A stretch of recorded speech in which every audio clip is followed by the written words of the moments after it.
Welcome back, heroes. Just getting started here in a moment. I'm gonna let a couple more people come in, but I'm already really flattered to see 32 or something like that. Quite a few of you. Thank you so much.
If you're listening to this in something other than Evo Car Share, it's what you've been missing. Unlimited calamity. What you've been missing. No worries about odometer. Gas. Insurance.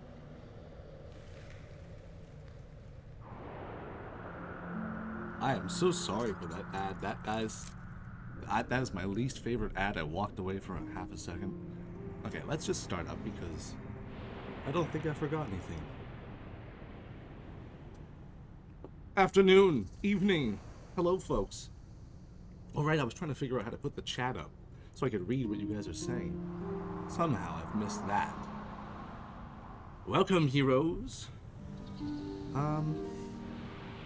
Okay. I have to open studio. Bingo.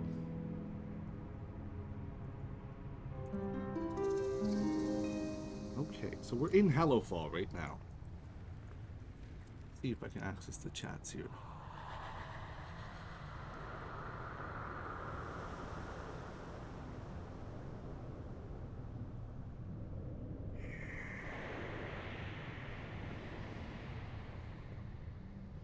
Hold on a second.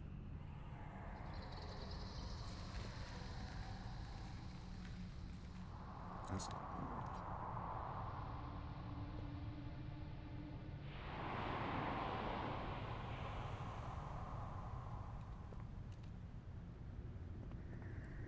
All right, now I can see the chat. Voice volume a bit low.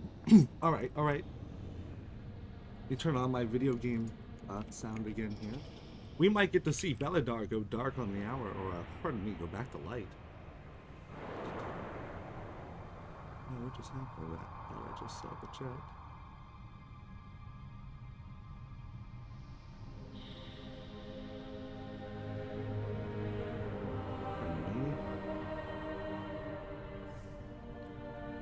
I'm not sure if the voices will be a bit better now.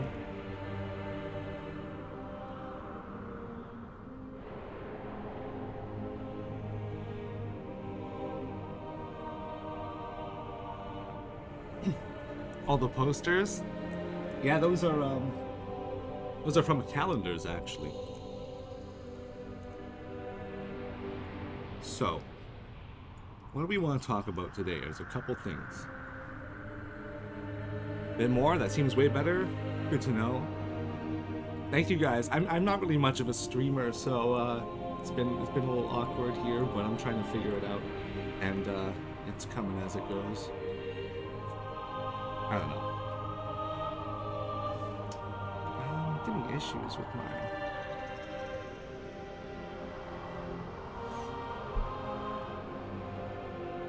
You guys are funny. Okay. So I'm going to try to keep it nice and short and sweet in a sense. You know, I'm not going to get off topic too much, but I'd love for you guys to just even start spitballing questions, because that's honestly what is probably the most fun about this. So I'm going to start typing into the notepad because I do have a couple things in mind, and I should have just done this ahead of time. So, what is Beledar? To start off, we can discuss that. Is because I have some pictures to pull up. We we have where does Beledar come from? Which is a relevant question to what it is. Turn this down for myself a bit.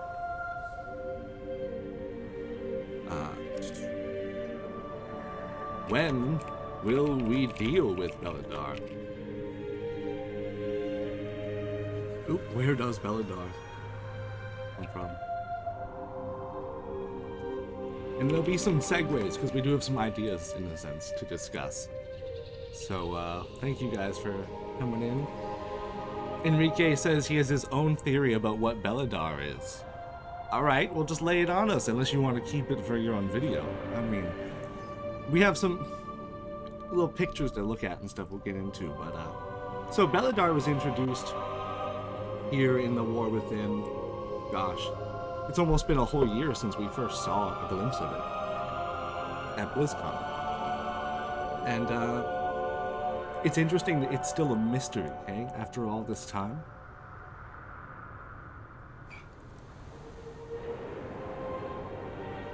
What the heck, Monclaw?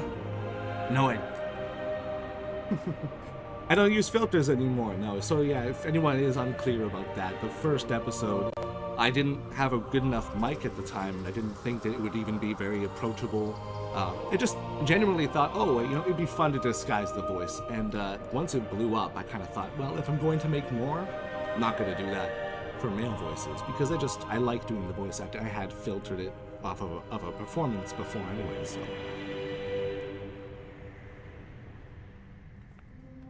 Rationalism Pragmatism says, do you think it was just a plot hole that it is not mentioned whether or not they tried to fly to it or not? It might be what we're experiencing in game here, so I think it happens when it's dark too.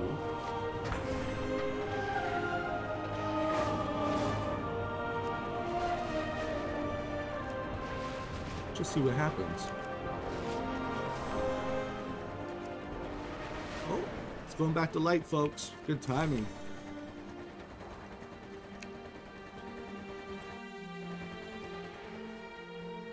Beautiful. Gorgeous.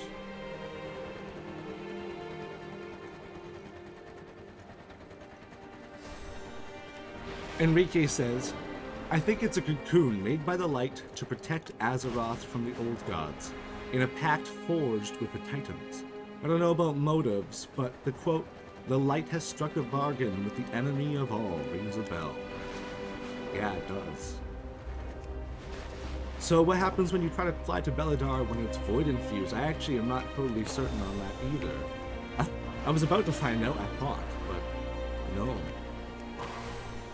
Sorry, I'm kind of gapping out on my flight pattern right now.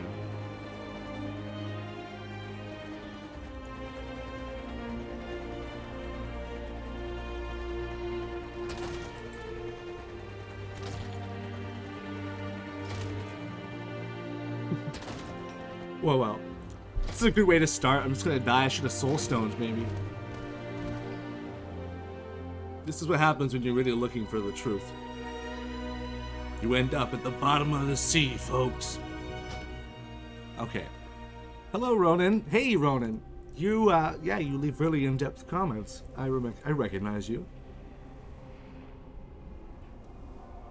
So, it's interesting what about it being a cocoon. We can get into that later.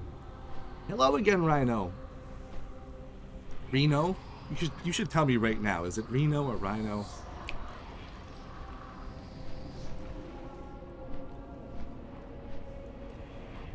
Trying to get fatigue zone. Gonna be good. I know I didn't make it. I'm not sure how far behind the stream is for you guys. Sorry if there's a bit of a delay there, but. Monclaw says, what if Beledar is just a big crystal of pure light inside, used as the first beacon for the light to see Azshara after finding it for the first time? Right, so literally like a beacon, so it's pronounced Rhino. Okay, good. Yeah, so that's a good point. The dare to attack our veneration grounds. Make them regret it. Maybe how the old gods were shot out across the cosmos, you have Beledar coming in, and a similar thing is happening where when it does hit a successful planet, it'll boop, boop, boop, beacon back. That's pretty interesting. It does feel like it's that kind of a thing when it starts pulsing. You know, like who's...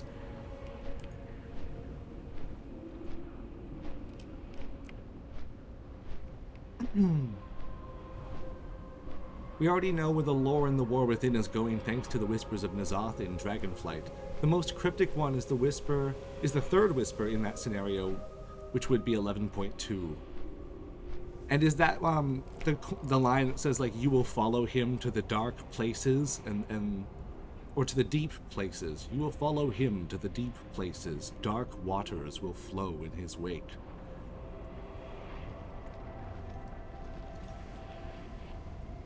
Because then there's also, of course, the Queen rising.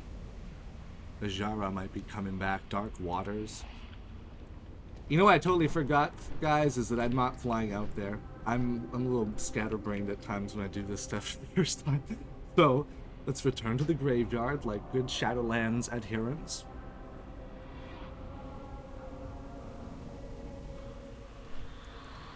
Talk to our Kyrian overlord.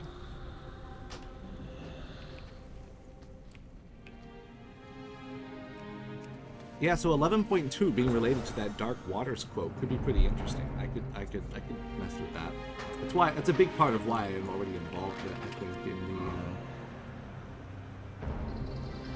in the pardon me, my 11.2 video, which has had a lot of stuff wrong at this point. Well, that's a fair bit. Hello, Bruno. So I had to keep up with this here. I don't think that Enrique says, I don't think the fact that Anduin felt the Radiant song coming from Beledar as we entered Halifal is a coincidence. And it wouldn't make much sense to have it be unrelated to the World Soul in an expansion where that song is one of the central themes. Yeah, and Beledar does kind of sing, eh? Let me go back up there, and maybe I'll turn off the music and we can listen to the sound effects that's coming out of it. There's a lot of stuff here. So, if the sun can go void like Beledar, that would be scary. Yeah, and I feel like I'm surprised I haven't seen other people say this yet, guys, and I don't even want to spoil it, but like there's a pretty good option. I'll say it this way, yeah. There's a pretty good option for who would want to blot out the sun, like, and I think it's exciting the way things are going to unfold, and I've had ideas since I made that Galliwix video 8 months ago that we have not made into videos yet. So it's just all about timing. I don't want to make a midnight video in the middle of like the War Within's launch too much. I did that already with the Azshara one because that was kind of setting up like a bit of brand for the channel and whatnot.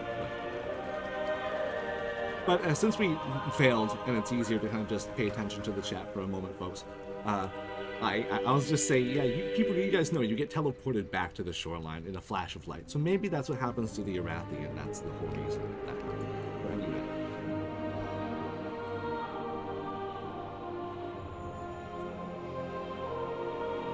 For Beledar to turn void would also be for the void to also witness Azeroth's progression. Oh, interesting. Like it's their eye into it. That's a good idea, Monflaw. Maybe it's Xal'atath's job to make the sun turn void. If Xal is related to the Naaru, which she seems to be style-wise, maybe that's what her purpose is. I think it's crazy in Halifal, you can see the cavern extends not past our line of sight, but there are areas cut off on the map that prevent you from following under and around the Ringing Deeps. Yep. Yeah, it's... They called it, like, at the announcement for BlizzCon, an endless underground sea. And I wasn't sure personally at the time, did that mean like going down or like endless which way? Vertical endless or horizontal endless? And it does seem like more that we've played, this is a horizontal endlessness. And although on the map here they show it differently. Oh, sorry, I should remove my stream begins shortly, but we have begun. It's called being a noob.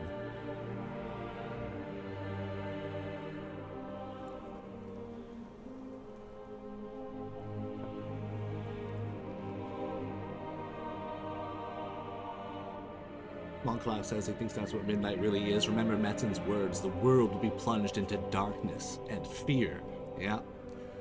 You will not only hold the line. Yeah. That's pretty awesome. I think the main question is, pardon me, did the Titans know that Beledar was there when they sent the Earthen to Khazal-Gar, or was it discovered later? Bruno, that's a pretty good question, and I'll add it to my list here of stuff that we're going to kind of talk about.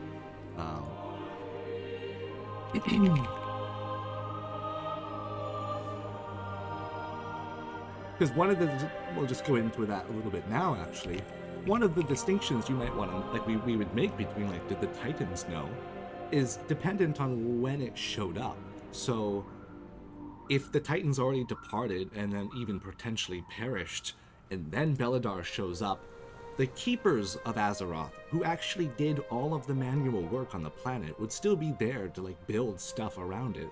So, you know, because like, Aman'Thul and Khaz'Garoth never came down and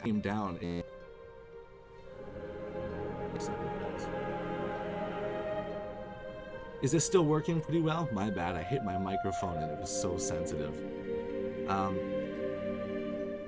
So yeah, as long as it's better, I'll keep kind of recapping what I was saying, is that as long as the Titans themselves didn't already come down, so the timeline of like, did they know, would almost be more dependent on did the Keepers know about it, and I think they did.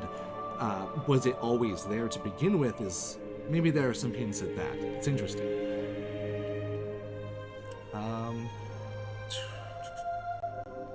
Yeah, what better way to darken the sun, is for real. Bruno says, is it odd the edicts speak nothing of Beledar? Surely Beledar is significant enough to keep an eye on. Yeah, I agree. Enrique says, the Twilight Hermit reveals, oh, pardon me, this is scrolling strangely. The Twilight Hermit reveals that Sargeras aiming at Xal'atath wasn't a coincidence, and that started to make Beledar shift. The only thing I don't understand is why he would want it to give way to the Void, a hand at corrupting the world soul. So I will touch on that one right away, actually, because in Chronicle it's described that the Forge of Origination and the Forge of Wills would be built with two different purposes. Let me make sure my mic is still working here. And one of the purposes, outside of like the one you would know probably for like each one of them, is to regulate the rhythms of the deep places of the world. It's, I could find the quote if I want to, but if you just take it with my word for a second there, it's, I'm pretty sure, yeah, it's to regulate the rhythms and things of the deep places of the world. And I just started to think like, well, if Sargeras is stabbing the Forge of Origination, and suddenly we see something like Beledar start shifting, that sounds a lot like in a way, it's a rhythm. It is rhythmatically flipping back and forth, and suddenly that's returned. We are already familiar with the idea of Titans building stasis machines, and so I'm basically already, like, my thinking is the reason why the sword coming down and making Beledar shift again would be because he broke some sort of machinery, like, deep in there, man. And it's the stasis is locked. The stasis lock has been broken, so it's so why would he let it turn void? Is the question of, this is my only way to get back here. These Titans are about to lock me up. He's like, oh, you know. So he probably realizes that if the Titans themselves all have to come back to deal with Beledar, then he gets to come back somehow too. Probably. It's like a last-ditch effort. Not so much like, if you can't have it, none of us can, but like, oof. Like, I can't stay trapped forever, and this thing will bring them back. So, that's enough on maybe that tangent for a second.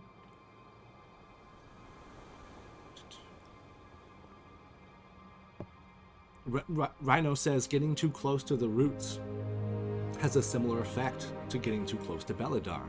And I kind of agree, like, they're being teleported away. There might be something about that where, if you look into, like, one of the Atamal crystals, there are 7 of them, and I think you can kind of link a lot of them to Ilune in weird ways, and we already know Ilune has like a supposed Naaru connection. But Leaf Shadow is the green one, and they used it to hide themselves in Shattrath. The Draenei used this crystal. It's a Naaru crystal artifact gift, and it's called Leaf Shadow. And that made me think of Shadow Meld, which is like the #1 spell that Night Elves should be familiar with when they start out. It allows them to be cloaked, and so what if the Haranir are using crystals from the Beledar, or maybe they have some sort of magic they're tapping into that they've they're using a similar magic as Leaf Shadow, essentially. Maybe that's what they're doing. So that's why we're teleported away similarly, but it could be very different. Could just be different mechanics and hints.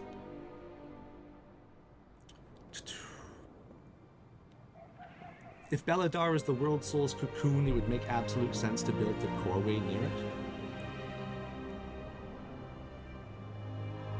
Yeah, it's interesting that it would go into a cocoon. You know, that's not actually a bad idea now that you mention it, because in Dawn's book, and Dawn is an Earthen who we meet, she... Or maybe it's not Dawn's book. There are lore books on the Isle of Dorn you can find about the betrayal for Watcher Dornic. That's the one it is, where basically like some of these Earthen are feeling like they're not agreeing with the idea to just turn them off. Can I lower my game volume? Yeah, sorry about that. Maybe that'll be a bit better. Thanks for letting me know there, 4033. Oh, can you higher your game volume? Oh no. I'm just have the thing going right now.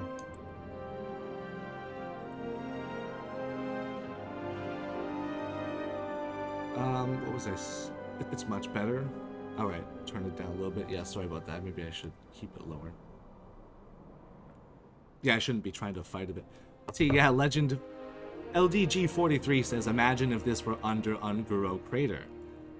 So maybe we should just get into that a little bit. It's like going out of order, but it's so fun since you guys are asking the questions. That'll be like the next topic we go into, right? And I'll pull up this picture we have from... of Kalimdor. I might not get that much of a good view of it, to be honest. I'll have to save a screenshot or something and pull it into Photoshop. What was this? Because I do think it's possible this is related to Un'Goro Crater. Alright, so we want to start. Okay, you guys want to start talking about it? Sorry, I shouldn't waste your time. It's 1:24. I've been wondering the last couple days here. Oh, Walmart's going to try to get on my screen. Silly guys. Oh. You can see this map of Kalimdor pretty well now. Thank you so much, Enrique. The Dornic thing, to finish that up. Yeah, the Earthen who are writing about the rebellion against Dornic, I already noticed these butterflies in Dornogal. They have a specific name. If you go look at the butterflies fluttering around in Dornogal, the new city, they're called Eye of Topaz. And I just thought that's such a weird name. So Eye of Topaz would... appears in this book that they write. They write like at the top of it that the Eye of Topaz is like a sigil of one, and so they mean that there's like a picture of a butterfly in the top of their book, that they're recalling their events of individualism and transformation, of like basically coming out of their shells, maybe, so to speak. So that could be pretty relevant if the Beledar here is actually just a big cocoon, like literally, or rather a chrysalis, literally, like to use the butterfly definition, that could be some form of a chrysalis for a world soul. That's not a bad idea, but maybe that's if they're infected with light too much. It's hard to say what exactly the Titans would want to do. So yeah, there used to be a continent named Ulduar where Khazalgar now is, yeah. And I kind of think that they did that with Uldum to some degree already, like with the Forge of Origination area.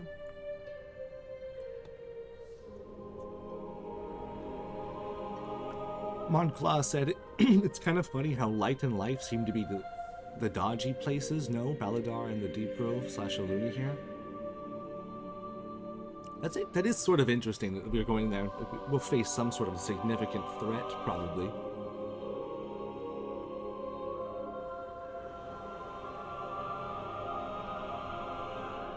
Bruno said one interesting consideration is that the legend of Ilune here mentions that after the tree was torn out, Aenar shed a tear. Sounds like a tear of Ilune, though we should consider... So we should consider that it's Beledar, if it is Beledar. And I agree that this, as being a tear, could make sense. They says, ANR wept bitter tears that rained down upon the crater. Resulting crater, pardon me. And so what's interesting about this is I personally speculated early on, before we got to see the zone properly, that this ocean was the bitter, like in terms of salty. It's not clean water, it's not drinking water per se, and that this was going to be like, it rained down upon the crater, and then eventually this thing showed up after the fact, like after. But I'm not too sure now. I'm struggling to picture visually the model for this. And if we can we'll go into like what Xal'atath is and why he's in Un'Goro crater. I have to sort of concede there in some ways. What else we got here? Just trying to keep up. Thank you, Rekatron. Thank you. Glad you enjoy them. And hello, Valcan. Got a Kadra-Cola. Thorn is German for thorn, that's true. Could be connected to the Krillborn, a Gamagam. The Metzen maps. Alright. Bruno said, I was honestly hoping some of the War Within would give us a look into Under Courage. Yeah, like, like a combination. That's funny. I really miss the Courage, and it's a shame we haven't dealt with them since Vanilla. Yeah. Considering that we stabbed Xal'atath of all places, it would almost be cool if there was under there. And sorry, it's okay, Bruno. At this point, everybody's, I think, a little bit out of sync, including myself. And hello to anybody who's just tuning in. Sorry, this is my second time ever doing this, so I'm going to be a little unprofessional in some sense, but it's going to come with practice. The Titan Watchers mention an anomaly. I assume that's Beledar. So no way that's related to the World Soul. And you know what? Low can't fall. I agree there, actually. I'll look it up here quickly. Earthen observational report.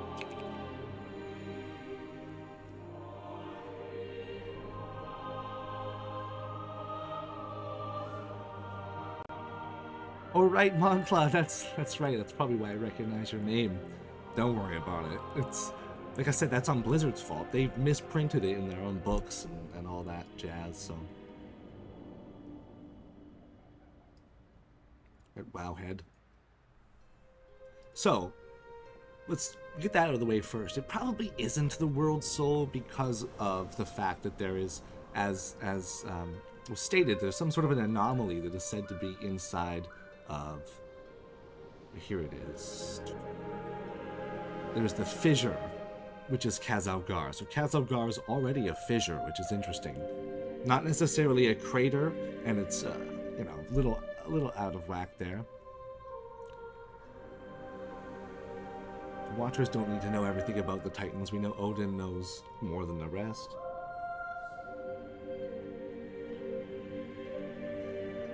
Revenants, hello there. You said, Xal'atath growing inside of a tree in Un'Goro makes me think that the Ilune here story / Yasaraj both getting yanked out of the world by Aman'Thul. Yasaraj's depictions even looked like a damned tree. It would be interesting if they were essentially conflating histories there between, my only stipulation is that you have to then, what's the real story for why the Well of Eternity exists? You know, like did they just build that, or was it always there? The kind of idea that you ripped out the old god. You know, I think they're described to be a lot more catastrophic, but that's what I mean. If that is a lie, then it could be a lie, but sometimes we have to. And the conspiracy with Dornick and Galan smells like some secret got out. Yeah. So, yeah, back to this. For further details, search records related to geological anomalies. So I honestly am wondering, are these geological, are the records pertaining to geological anomalies? Could we find these in Season of Discoveries, Uldaman? Would that be something that they might have added to that in retroactively? Because it'd be fun to go find a book in there that was the book about geological anomalies, and then through Season of Discovery learn more about Beledar. Because later on here, when they're talking about why the dwarves are becoming different, it says, quote, "Is this distinctiveness due to the exposure to the unique qualities of the anomaly, or is there another reason?" And that's pretty anomalic. That's an anomaly for sure. And that's part of the reason I speculated early on that it might have had time warping capabilities to some degree. But the Un'Goro thing, I know I'm trailing on now here a little bit. So I couldn't help but notice when watching this video from this, like this is a video where Chris Metzen's talking about world creation. Looking at this map of Un'Goro crater specifically, and I haven't really seen this on other depictions, so it might be an idea which has been purposely hidden away a little bit, and are just decided like they don't like that angle. But this to me looks a lot like an impact crater. Like something came down and smashed into the world, and here you have even these lines coming out from it. You know, you see what I'm saying? Sorry I can't zoom in the picture very easily.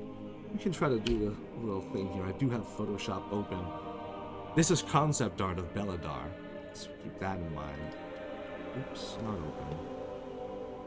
No.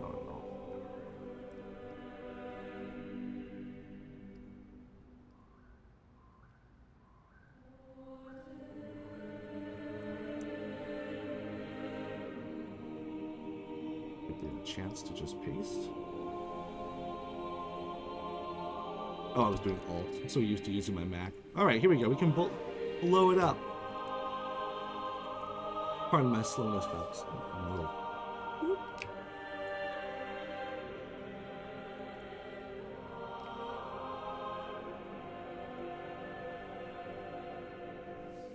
Look at that. Here we go. Look at this. This is Un'Goro crater, and so we know the story is a little bit like they were, yeah, Un'Goro. Oh, see, in real life, Enrique says, in real life, N'Goro, I will butcher that. N'Goro crater was made by a meteorite impact, and I have read about this place. It's a giant ecological, like paradise early on, and I mean, maybe that's exaggerating, but it's a huge crater area, valley, essentially, in Africa. The Un'Goro crater is more than likely based on in name. And there are other inspirations for the nature of that place in pop culture, as we covered in the recent video. But I really couldn't help but think about the proximity to Beledar here. If we were to think about where Khazar would be, just off the side here, you know, and I'll just draw it briefly. Time is it 1:35? Just going by slow. Oh, my brush is far too large, guys.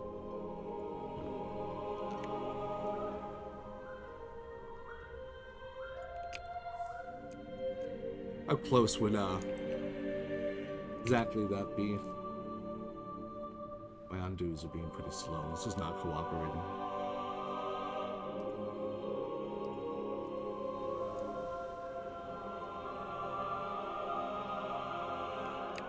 Not quite.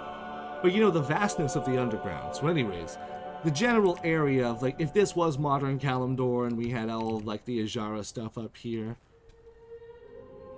Hey, Elune, I recognize you from PyroStream. Welcome. Welcome in.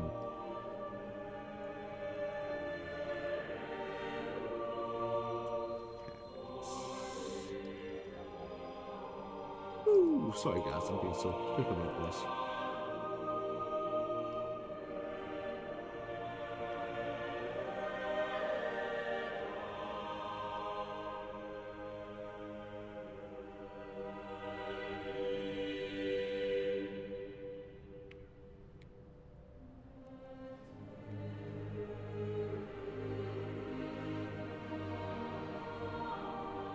Here we go.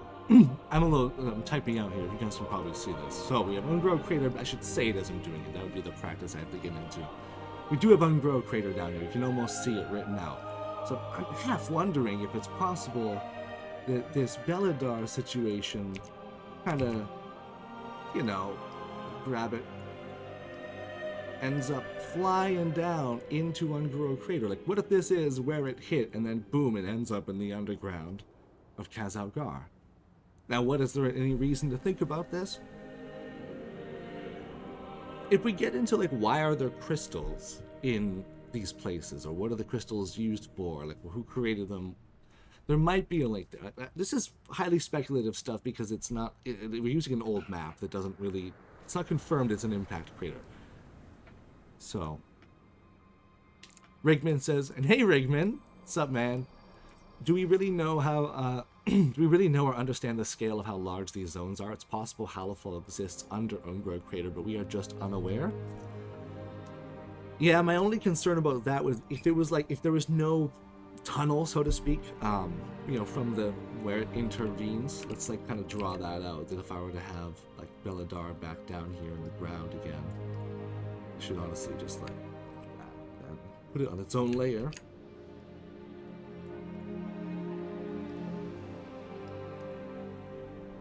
I kind of have to imagine that there's some sort of like craggy undertow area, and then what we experience of Halifal is like that, so to speak.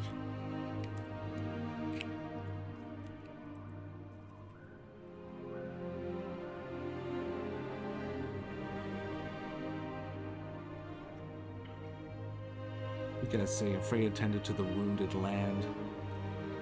Man, this is Jimmy Neutron Brain Blast material. That's so silly.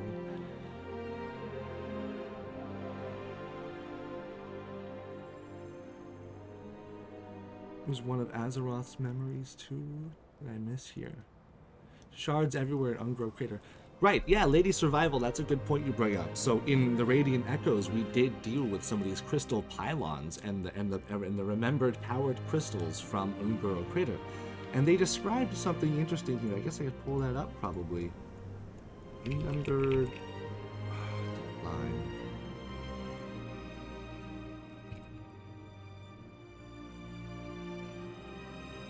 Spelled remembered wrong. That's embarrassing. I'm just typing too fast.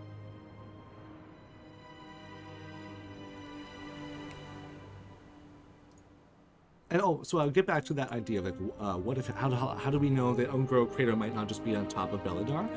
I would say because we might then be seeing, like in real time, the nature of Un'Goro Crater would be just as, probably just as messed up by the Beledar darkening at the same time, you know, like, it kind of does make sense that Fire Plume Ridge sits on top of there, but that could also be seen as why when the tree was yanked out. There's a lot of weird stuff there that we have to get into with Il'gynoth soon.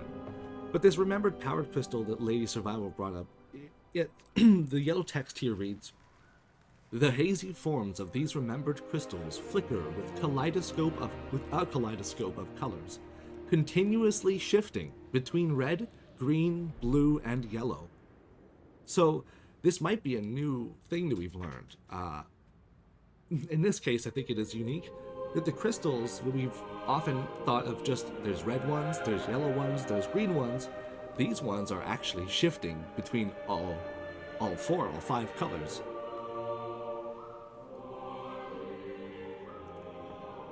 And it kind of had me thinking when I was reading this during the pre-patch, already thinking about the Haranir and having a zone in the roots, and if the roots are related to Un'Goro Crater through a means like that. I just did everything all wrong there. Hold on a second, folks. Remembered power crystal. There we go. So if you could think about it like I have this little passageway, and it's like, well, what if this is just the root lands, so to speak? If we're lucky in a perfect world, I could just redraw them as different.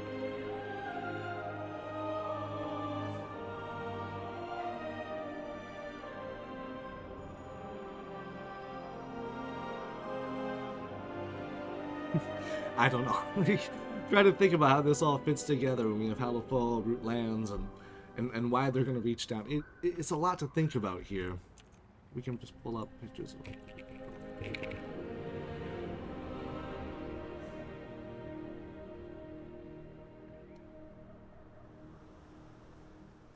Do they each represent a different cosmic force, the colors? It's interesting. It might just be... I mean, my thought would be like frequency. Getting into some of the hippie magic of WoW to some degree. South California stuff. Yeah, it's large enough to have clouds around it underground. So let's get into the what is it. We've talked now about the Un'Goro crater side of things, that they like, well, like, where did it come from? And I think it's, we could almost say it's like, oh, like, crashed into Un'Goro? But then there's still like the why and what. And to get into that, we'll open up Photoshop here. And I have some screenshots. So speaking of crystal caves, let's just talk about this. Here's some concept art you guys may not have seen yet for the Ringing Deeps. This is Ringing Deeps concept art. Let's put it on screen in case anyone...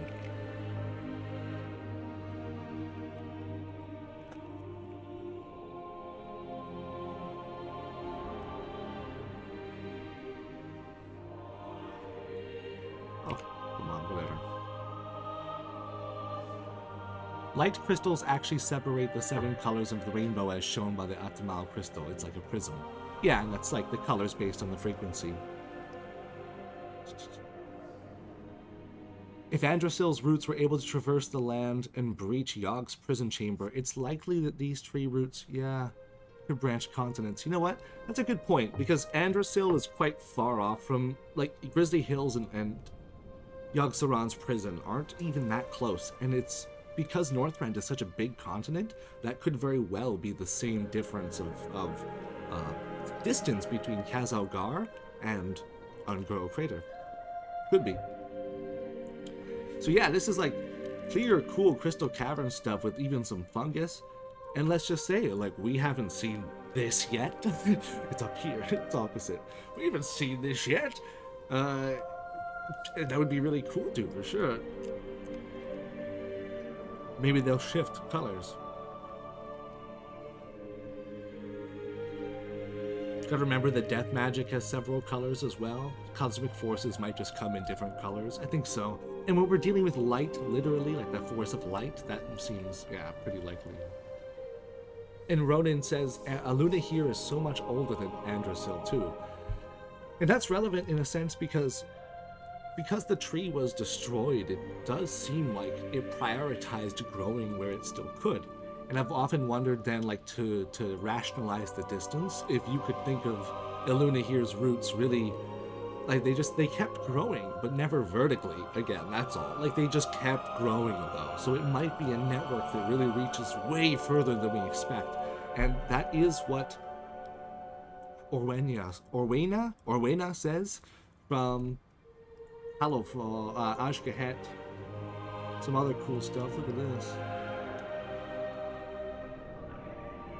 Nicholas Herson says, is there anything crystal related in Sholazar Basin? Yes, there is. Look those up. They actually have interesting names too. So, I mean, I could go there in game, couldn't I, folks? If we really want to start talking about these things. Just hop on my mage. Forget I'm playing a video game. Supposed to be WoW. Yes, crystals are growing around the pillars. Yeah, exactly. And we'll go look at the influence the Gorloks there. Yep.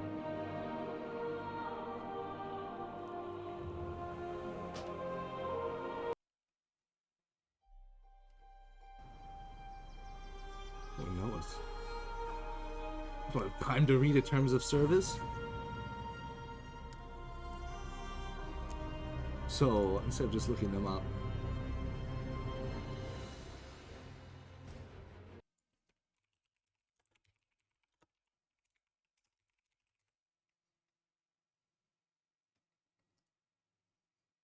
Mysterious crystal pylons of Un'Goro Crater.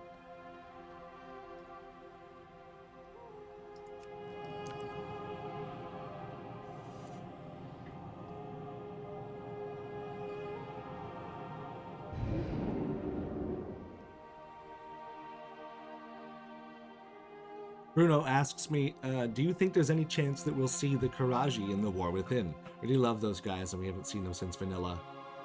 Yeah, it wouldn't surprise me if that's because we've been told that the sword is going to be a 13.0 issue. If we end up seeing more of Xal'atath and Cthulhu come back when the sword is dealt with at the same time, to sort of max out the whole shebang that happened there. Good, I have my regular flight on. I just think I'm a pleb for that, but it's so easy.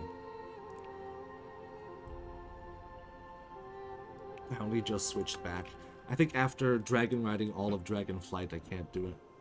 Yeah, AQ40 revamp when? It should have been for the 40th anniversary. And don't get me wrong, I'm excited to do Black Rock Depths, but come on. Thematically, AQ would have been pretty cool.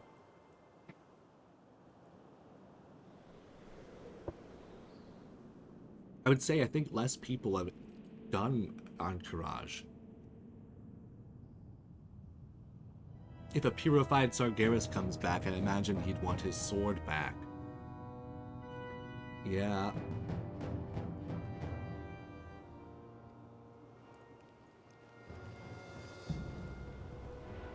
So a big thing with demon hunters is that they take a demon into themselves. They take maybe sometimes multiple demons. But usually they have, like, I think one they focus on. And it is what they pull their strength and power from, and their whole thing is sort of like imprisoning their demon within themselves and then maintaining that balance that they don't become a demon themselves, that very demon, so to speak. And I think Illidan was purged of his demon within during the Nighthold, which was always sort of hinted to be similar to Sargeras anyways.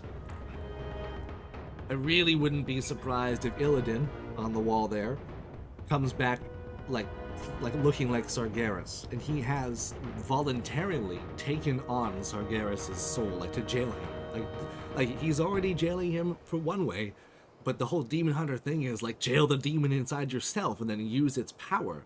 That's exactly what I could see Illidan doing. And basically you'll have, like, if you want to talk about Anshe and Musha being like a maybe a future prophecy, you could just think about Illidan coming back with his dual glaives of fire, probably, and then I guess Azshara, if she's casting magic, you know? She could be, it's supposed to be a bow. Musha says she uses a bow and arrow, but we'll have to see about that. We'll go to this one here first to see what the name is while we talk about this again. Shifting between multiple colors.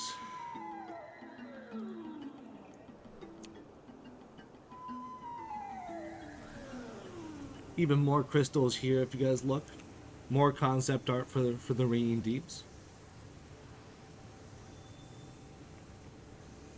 The Legend of Ilune here mentions A&R shedding a tear. This is probably the tear of Ilune, right? Later found and gathered by the Kaldorei, or maybe the Haranir.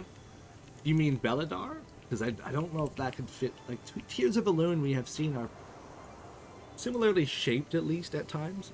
So at least twice in a row now, we've seen the Tears of Elune that have Titan influence, I would say, because whether or not it's just because of Ysera being there, I think she was there for that.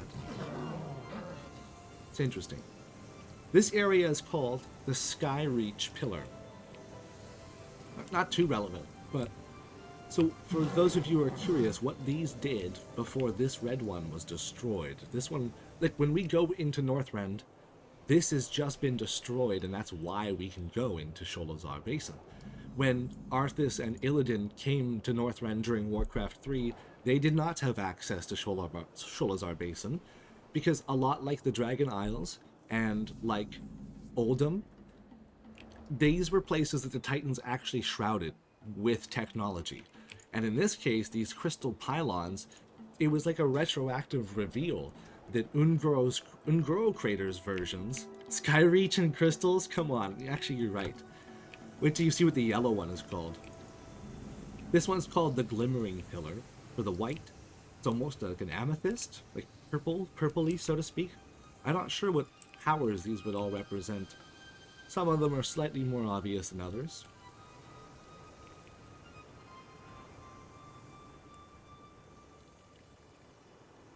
Do we know where, when the Tear of Elune and Val'Shara came from? I don't know personally, but that's like, we we understand that that tier of Elune was used by Freya, arguably, because she's the one, like, it was gifted to Freya by Aenar. Yeah. Aenar is the one who, yeah, so that's what we're told anyways. But then it's like, what exactly made that? So we've seen in one case a tier of Elune created from, hello there, Strain, and hello, Morgoth. How did they level up if they didn't have Sholazar? Yeah. How did they make any gold? Or like that? I'm gonna lose my train of thought sometimes, folks, but it's okay. It's a good Zoom reading these. I'm gonna go to the yellow one last. The red one, we'll just say it's called the Lifeblood Pillar. Very interesting that it's the Scourge came here and they were like bursting it open. You know what? I have to go to the red one. I have to show you guys this because it is. I'm not sure what we're supposed to be seeing here. Like, did the whole thing crash and then you go inside of a cave? But. And yes, if I was using dragon riding, it would be faster. So, sorry.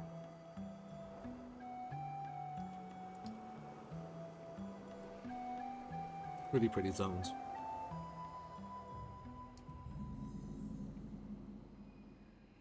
Seems to be element. Yeah, lifeblood equals azurite usually, right? So this part's called the Lost Lands, but here we go, the Lifeblood Pillar. Now, talking about anchorage, look at these colors, guys. Like, or not the colors, pardon me, but the texture. If those of you with a keen eye will recognize that this is a recolored texture. Not that it matters, but it's just funny. Like, it might not matter at all. Of the Xal'atath crystals. The Xal'atath crystals have this iconic. This was probably painted by Samwise Didier, if I had to bet. This one looks like one of his textures.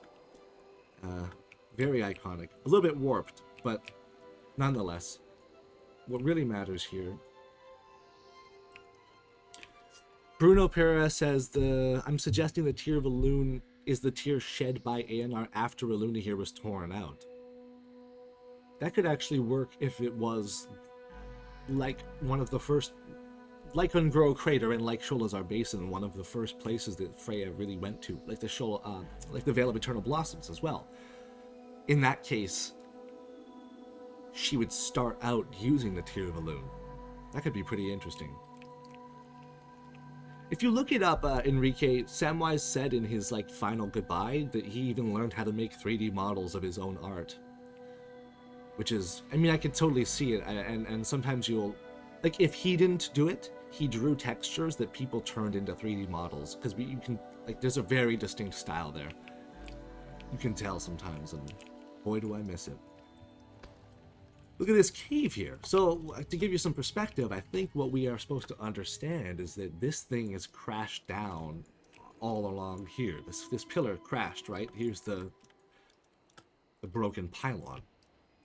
I don't quite get why that means this cave is down here.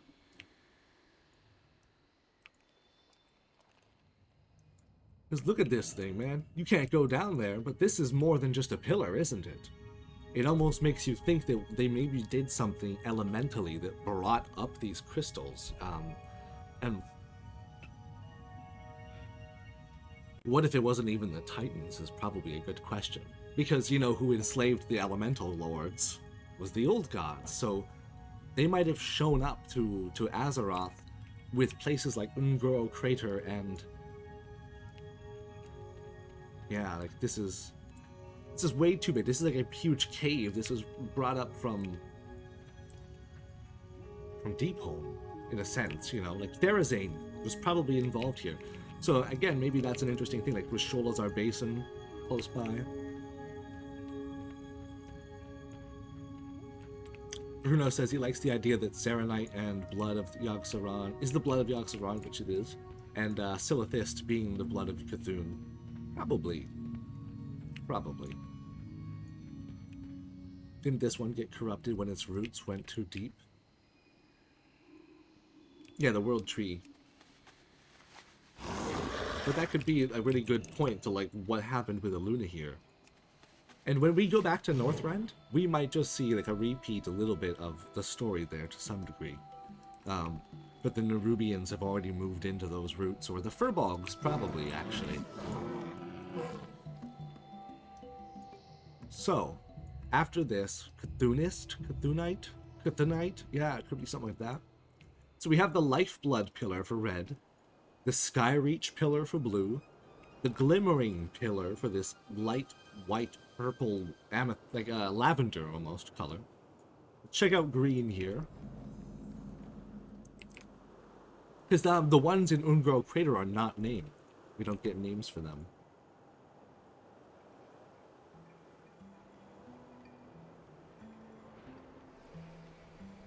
We're going to link this back to Beledar when we get to the yellow one.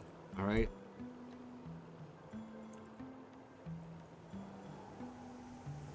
The Mosslight pillar. Interesting. Forgot this one's name, and yeah. We don't really get indications of what these do. Imagine if an Earthen started eating them. What would happen? Hey, Roots.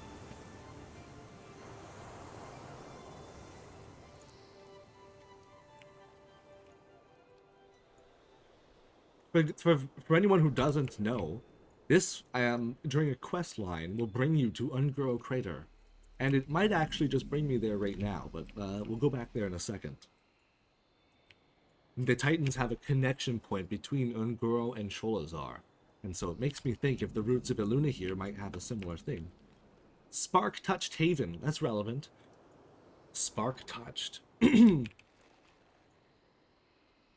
Mimiron's area in Ulduar is called the Spark of Imagination. Fitting, because he's a gnome now, a mecha-gnome. But having all of this technology in Sholazar might not only be up to Freya. Maybe there's something there about this being the spark of imagination Mimiron involved. But let's get on with it. The yellow one. What we've been waiting for. Perfect timing. Look at this. Wait till you see the name coming up, guys. The Sun-Touched Pillar. Wow, doesn't that look like I'll show you what that looks like, actually. I wonder if I can pull it up. I didn't load the picture, so to speak, though. Let me grab my book.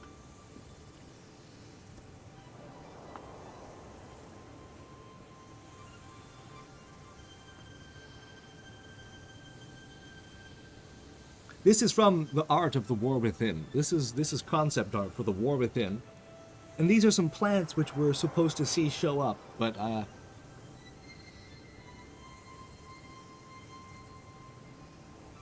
yes, indeed. We do have a certain giant crystal structure on the Isle of Dorn.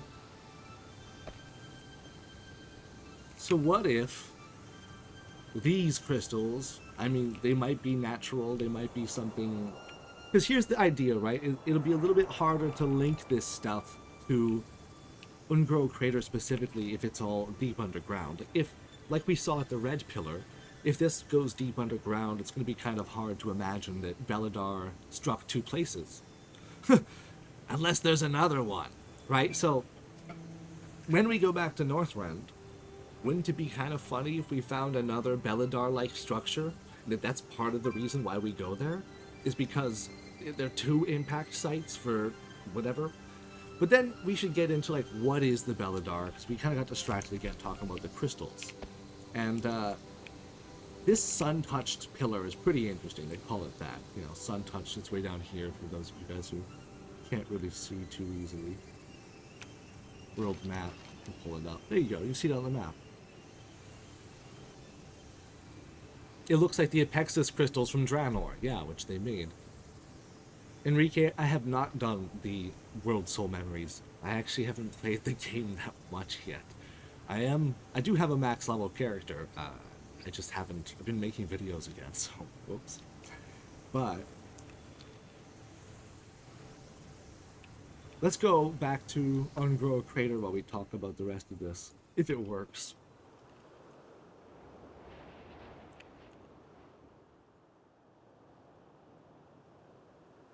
this one, and these.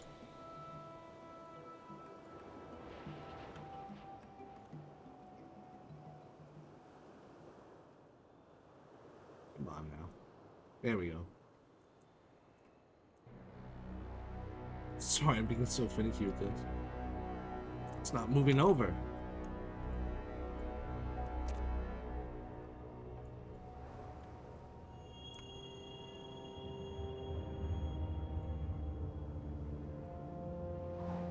This is concept art for Beledar, and they all look a little bit different than what we actually got. Oh no, I flew into Borean Tundra.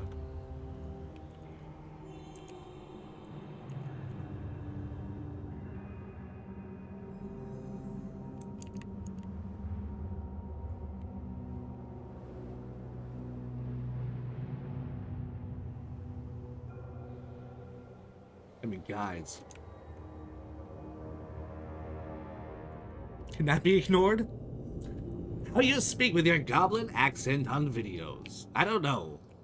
Welcome back, heroes. Sorry, most of the time I speak like a human.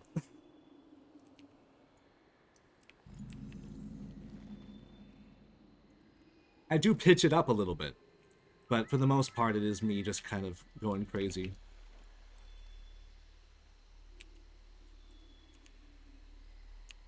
So I go back to that. Now you guys are, there must be a chat delay for sure, but I'm keeping up with what you're talking about. Because this is just weird. There's some of the original art they must have had in mind. It was very much going to be some sort of like a temple ship. And this almost makes me think pylon at the same time, this middle part. It's not that different from the idea of the, we'll look it up again. Pylon.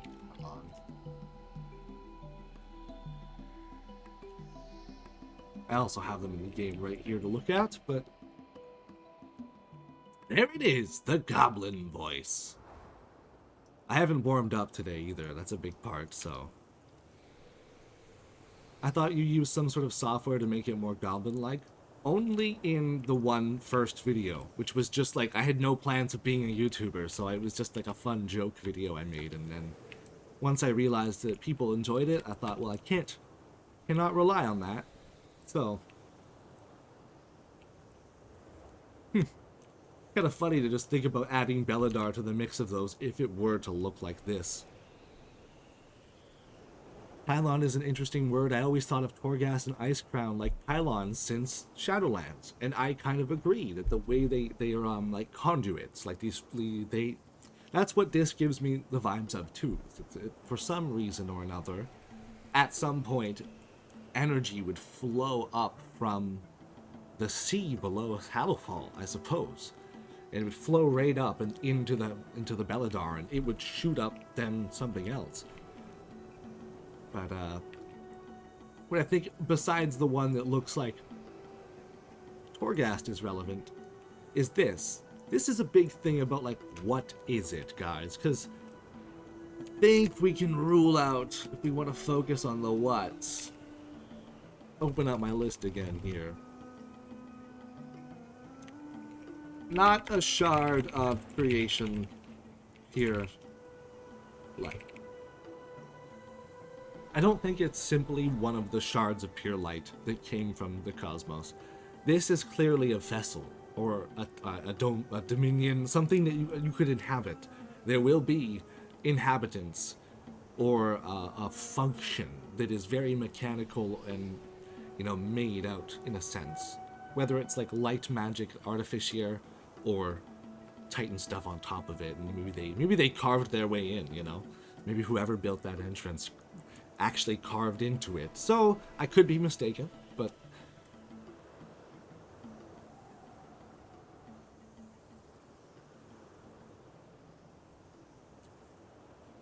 Jacques said, what made me decide to go with a goblin theme? That would have been because it was about Gallywix, so it just felt fitting to be like, well, if I'm going to make a reporter, and it actually came about rather naturally, not to spoil the magic, but it wasn't so planned. It was just like, oh, wait, that works, and then I had kind of a funny idea on my hands with the Knowledge Wars thing.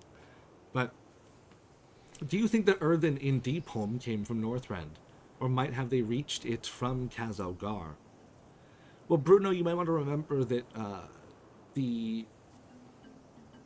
sorry, my bad.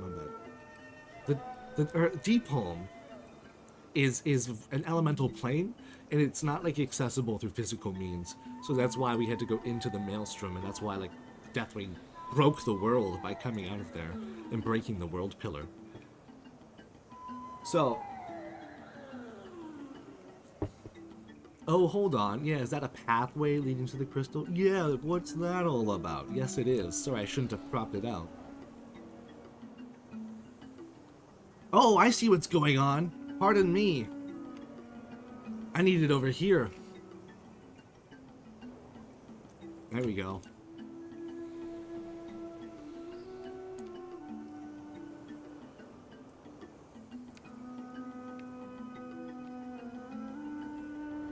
Messed up over here, guys. Sorry.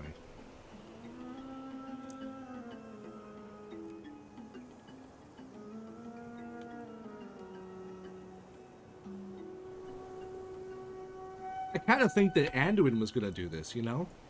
Like, I was a little bit punked when I saw that he got his light back in the very room I thought he would, but then it was for a whole different reason.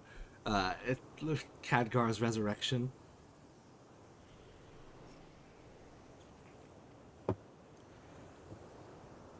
Bruno found that quote from Xal'atath. Do the Naaru speak of the eternal conflict? That the entire history of your world is but a fraction of the time that has passed?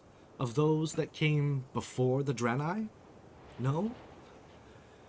What's interesting... Hey, Golden Yak, what's up? Good to see ya. Good to see you. Welcome.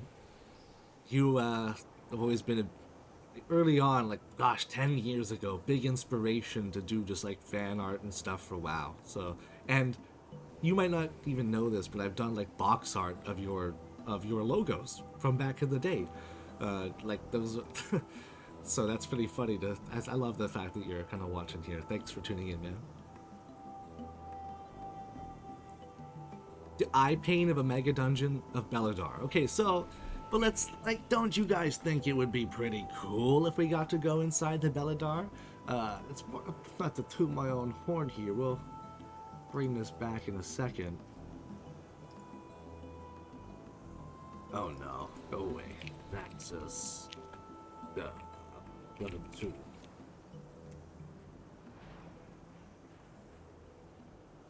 Hey, Sylph! Ostera! I'll turn off my audio here. Oh no, we're getting that. It's all Deathrok's fault. Everything's so bright and yellow, the mostly vibrant purple, pink, and black. Yeah, well, I think Moonclaw actually would be really fun to watch the flip. You could link that to boss mechanics and stuff. Like the phase of a fight could be dependent on the shift of Beledar.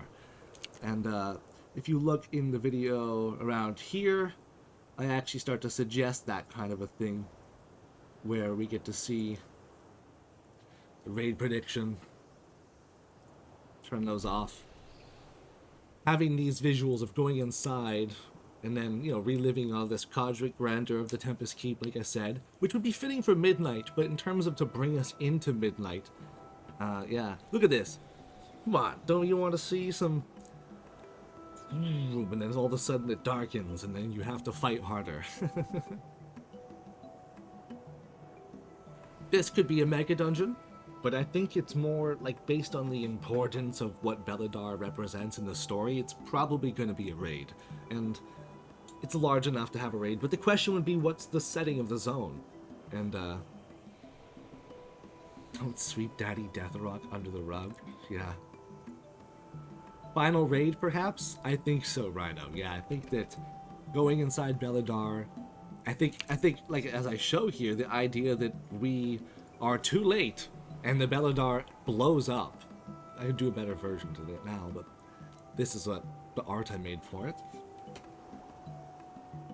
I have to think that, like, midnight would be like, oh shit, we can't stop this invasion that's happening no matter what kind of a thing, but we can stop them from getting the Sunwell. Because, you know, the Void is the only people after the Sunwell, for sure. I feel like the Light and Void themes here, it being a raid is less likely, because we're going to get a lot of that in Midnight. That's a good point, Golden Yak. I suppose that they have done mega dungeons sometimes as like a taste teaser for other things to come, or like even in a way, Tazavesh is a little bit like, it's not really, but we got broker content in Zereth Mortis. What else would there be?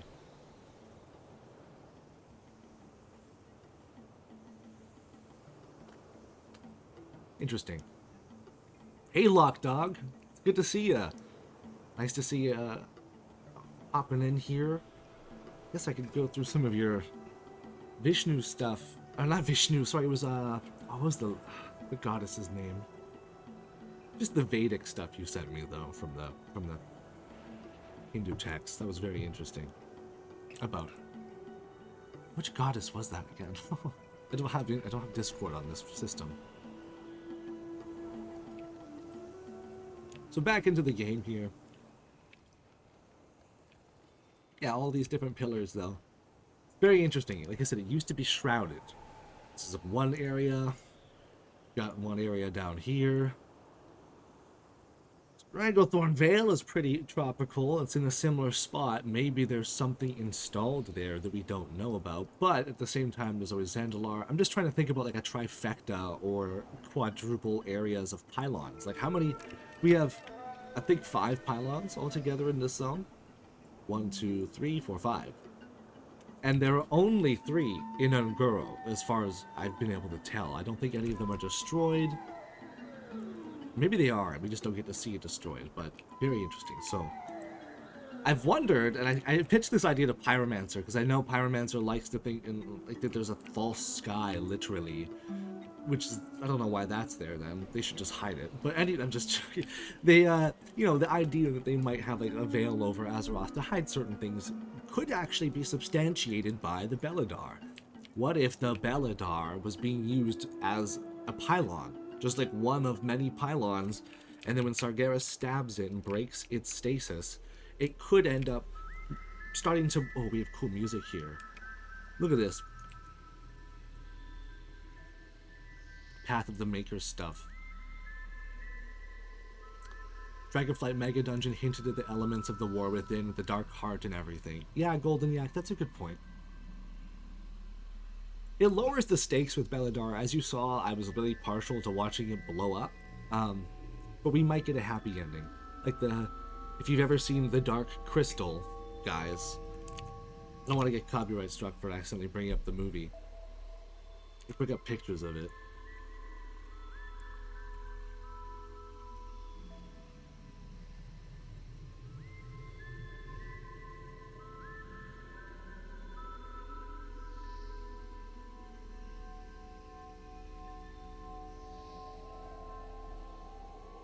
Ignore the beings. These aren't Naaru. Not quite. But this crystal, the movie's called The Dark Crystal. This is a very famous film that basically the Arakoa come from. If you guys are wondering, like, what are the inspiration behind the Arakoa? It's these. They're called Skeksis, and they're from a film from 1982, 1983, one of the two, called The Dark Crystal, made by the guy who made The Muppets, the Jim Henson Company. The Skeksis are sun-worshipping creatures, man, and they couldn't, like, where's the scenes of it? Here we go. This is from, I'll use this picture, this is better. This is from the original film. They gather around the Skeksis with their harsh and twisted wills, their harsh and twisted bodies. So too they learn to draw new life from the sun, replenishing themselves to cheat death again through the power of their source, their treasure, their fate. Where's a picture of it? Come on. The Dark Crystal. Wah, wah, wah, wah. Netflix has the prequel series. Yeah, no, I'm trying to just find regular pictures of it. They're all just, I'm only finding the art for some reason of the new series. But basically, in this case, the end of it all is that the crystal is purified, and it's all white. So, you know, if Beledar is going to have a happy ending, it's going to turn white forever, probably. Like, Hellfall will just be a happy land with a bit of a different feel, or, you know, won't be the sort of... Yeah, like, it is Arakoa, man. They are. And if I look up, Arakoa, Texas, Draenor, Art Station... This is the actual architecture of the Arakoa, the ancient Arakoa, the Apexis civilization. And then I'll just look it up here. Crystal Great Conjunction. Hello there, Blue Shader. Here we go. Here's the picture of what with the sun stuff. So basically, like the Skeksis, they wait for this like huge conjunction between three celestial bodies. Yes, Sketis, exactly. And even Herok in the dungeon, you do. He makes a reference to the movie when he says, "It's time to make my move," which is pretty funny. But I'm cracking myself up too much thinking about it. So but this great conjunction symbol and this kind of art right here, here we go. I think pretty easily comparable to what the Arakoa have been building. Sorry, my tabs are just totally whack. Nope. I've been so used to using Mac again. Right, that's inspired. They're clearly, like, I don't need to argue it anymore, but the point would be is that, like, let's just ask the question. If this is a ship, is it a ship from Draenor with Arakoa inside of it? I mean, that would be pretty friggin' phenomenal if you ask me. I would be so down with that. Guess I don't have the original thing. Let me pull up another picture of just Beledar. Did you mean Blender?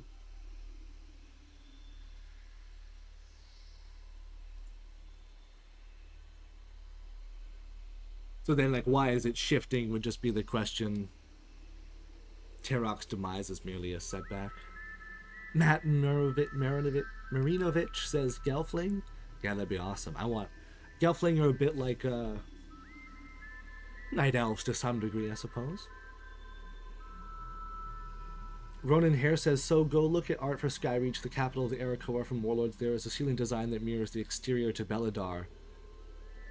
Say Apexis, I'm telling you. Yeah, you're probably, that was, I probably brought that one up by accident, didn't I? These were made out of used of IRL materials that would scar the shit out of me. I'm not sure what you meant there, Sylph. You changed your name, though. Oh my god, please be Arakoa. I always wanted them to be a playable race. Dude, yeah. Yeah, I want them to be a playable race. If you look up just the original art, Arakoa, BC, Burning Crusade. This is a Skeksis through and through. And I'm not even sure which ones will get playable. Probably both of them. So tempted to try to pull up a picture here, but I don't think I have. No.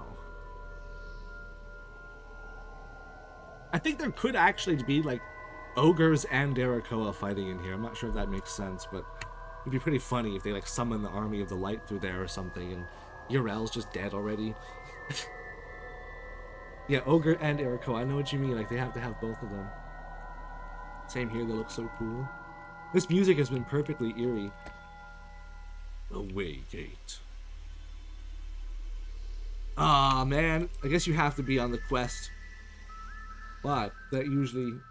This looks like a vault over here, hey? Like we could open that up. See what's inside.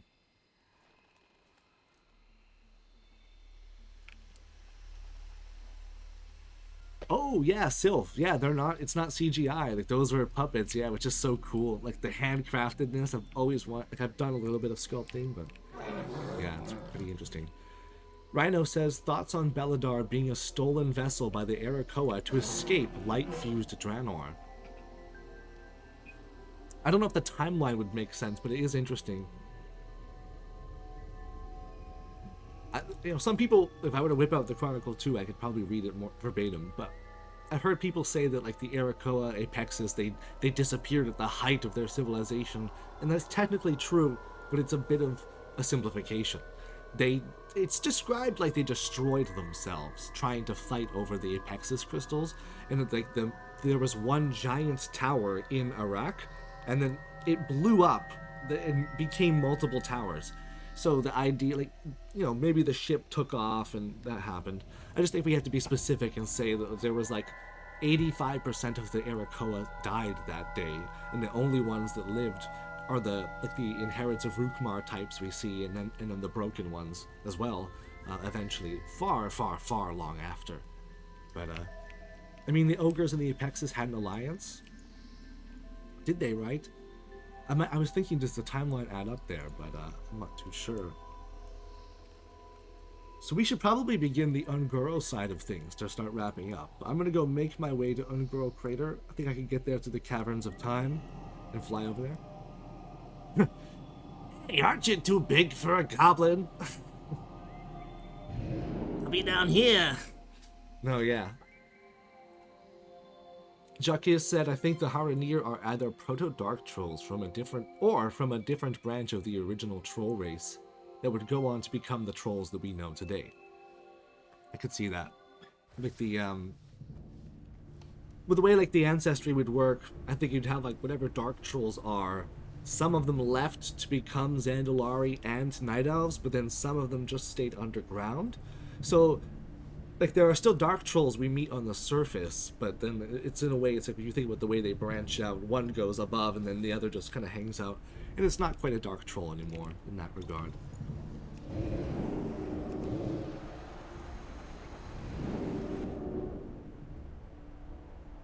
Did you see how there's a heart of Sholazar? There's also a heart in Un'Goro Crater, always located in the center. Yeah, because Un'Goro Crater has the Fire Plume Bridge. Marshall's stand.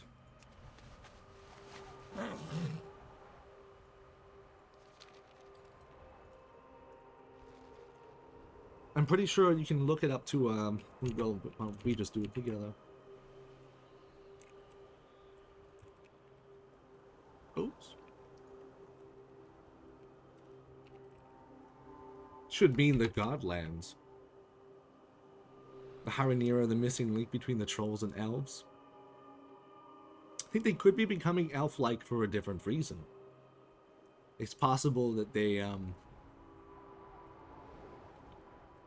So the trolls, the dark trolls, are said to become elf-like through the Well of Eternity in above ground.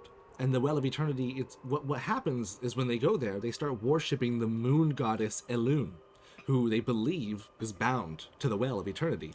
They're not worshipping Azshara, they worship Ilune through this. And it's interesting that the Haranir are growing up in the roots of Elune, Ahir, a plant that was made in honor of Elune, and it is said that its living is Ilune's legacy enduring. So maybe it's not so much Titan forging, it's actually the influence of Ilune which can create these beings that look elf-like. Could be.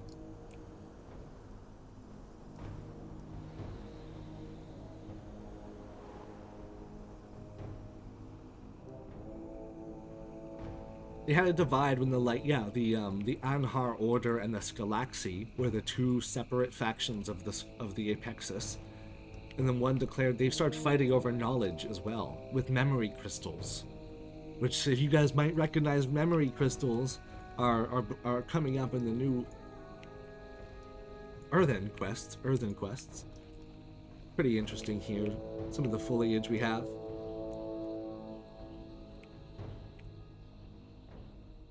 Be a hidden entrance somewhere to the Rootlands, guys.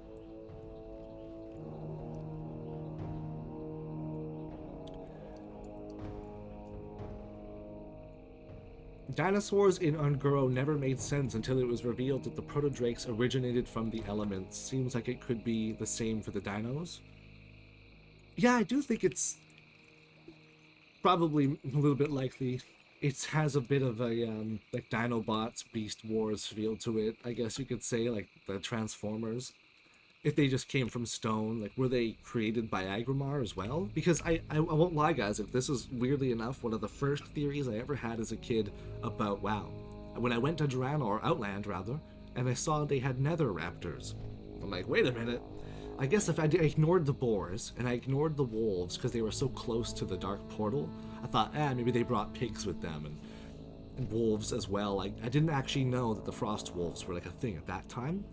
So they became the question, not just raptors. Why are there raptors and wolves on Draenor, like a completely different world? And I started kind of rationalizing that it must have been like the convergent evolution, I think it's called. This is how WoW works. That like on different worlds, these are the most primordial likely creatures to evolve in a habitat.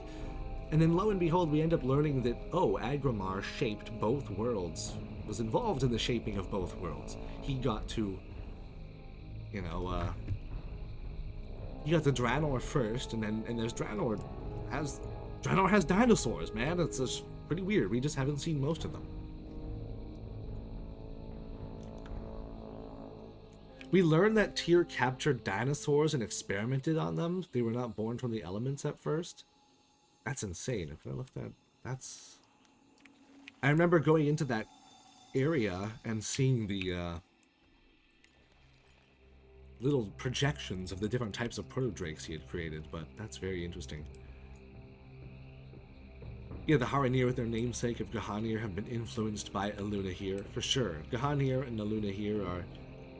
It makes you think about Uldir, you know? If Aman'Thul was so sure that he saw something that was not order, and it was not even acceptable, that he had to plunge the... I mean, he might have killed the tree and worsened it, but who knows? So Un'Goro Crater, guys, the reason I bring it up, we'll get into this now, I guess. It's Emerald, Nightmare. This is on the thumbnail, right? So...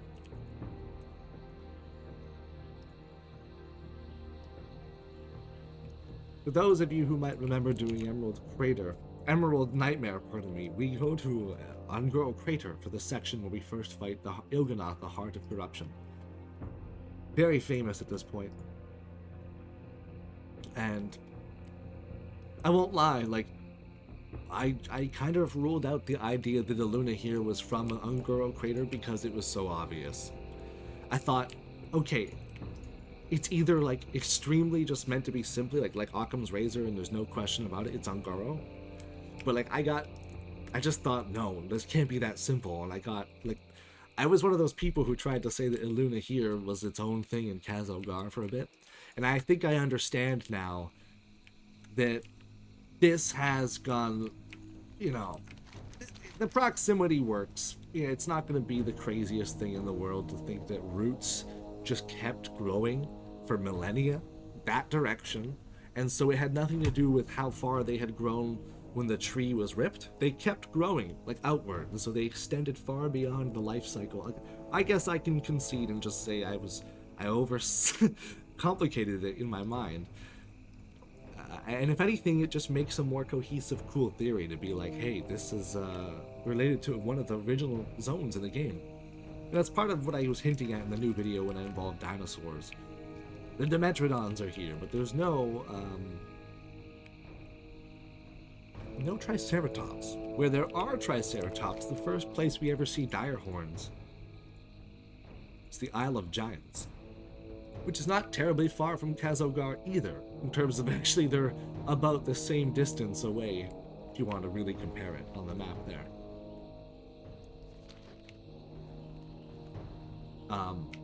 We fight Il'gynoth in a tree that is not here in the original. I guess it's just somewhere like right here would be where this tree is.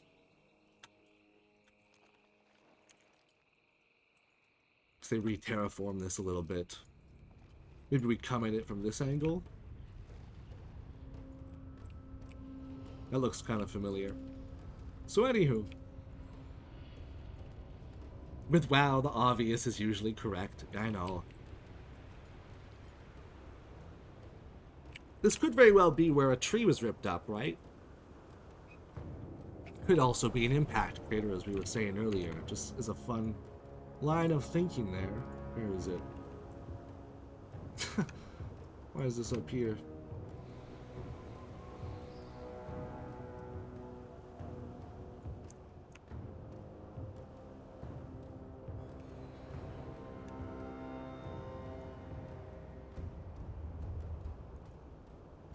The palette color from the black blood we discover in Azshara is way too close to be one of the Emerald Nightmare. What if it was Il'gynoth's blood? Yeah, and he is closer than Ga'Hoon, right? And it does look a bit like Il'gynoth in terms of the corruption that we see there, and that old god-related stuff is purple or kind of reddish with fins, like aquatic fins. A minor wound, perhaps? Yeah. I should say another one of the things I thought was a bit of a flawed logic. I just thought, like, it's not really evidence that this would be the tree if it's already inside of the crater. Because, like, the crater apparently, or my bad, the crater supposedly does not exist until the tree is removed. So to have the tree inside the crater would be, this is in the Emerald Nightmare anyways, so it's a bit neither here nor there, I think. It's more like what was at a time. And Black Blood is actually red, her, yeah. Shout out to this guy. Where's the sword? I guess I'm in old world. Old version. It's a volcano, yeah.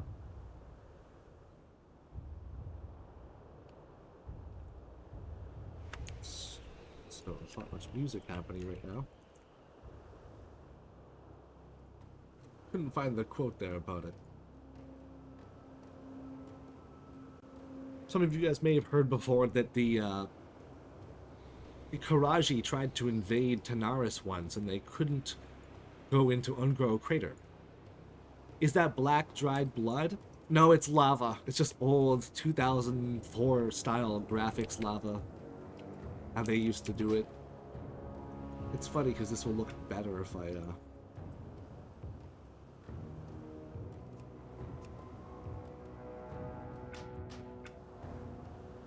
there you go.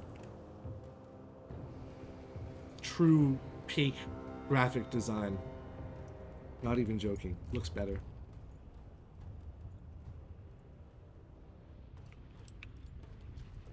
Blaze Runner.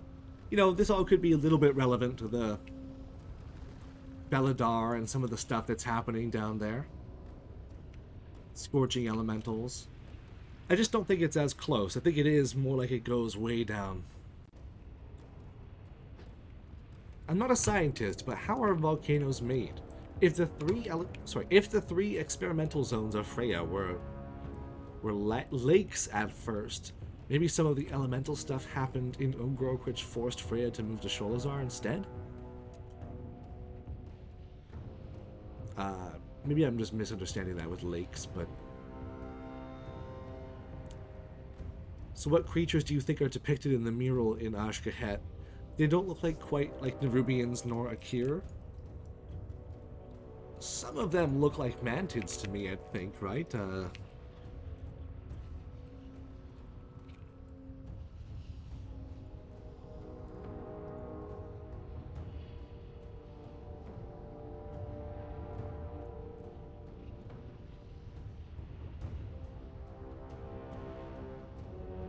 Yeah, if you look here, it's almost like this one has the thorax hiding behind the tentacle.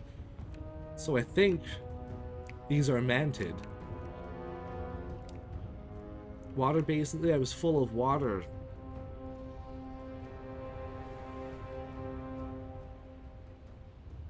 It's a good point. I wonder if they were...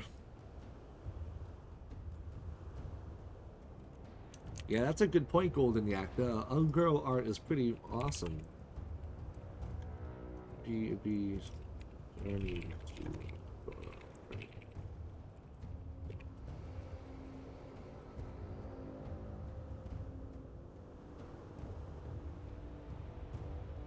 Beautiful. Like this is what a zone. I know it's meant to be like the amber from Jurassic Park, but this reminds me a lot of just even the War Within's logo to some degree. But it being amber, Calaxy, stuff like that showing up. And this is where Tortolans made their debut. So it makes you think, like, are we set to get Tortola, other things from this concept art realized, just like the Tortolan were, eventually in time. Some of what's pretty interesting is that they start to metamorphosized. Look at this one, is almost slimy and ghostly, or here they are becoming volcanic. Actually volcanic warping. Pretty interesting stuff. There's one, what is this? Look at this, Lyra the Sun Shard. This is from Journey to Un'Goro Crater, guys. What is this?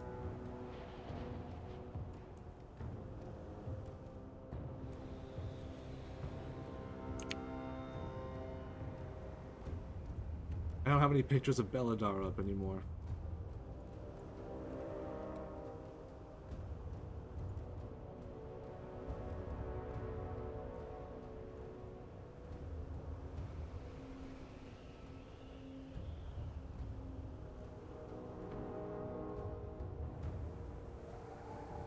What is a sun shard? Like, maybe it really is the impact crater. Like, oh, because there's a little more to this. If you look up, I just need to get to the wiki for it, because I'll find all the art.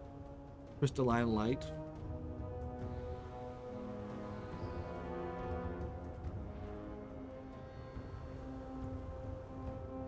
It's not showing me all of the.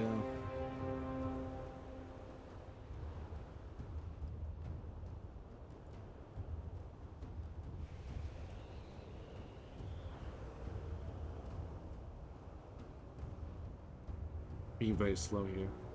I have way too many tabs open. Living crystals. I know, but the fact that it's called a sun shard I think is interesting.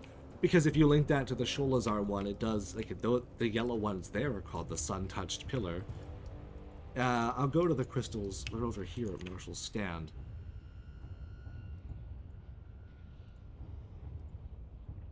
Just pull it up.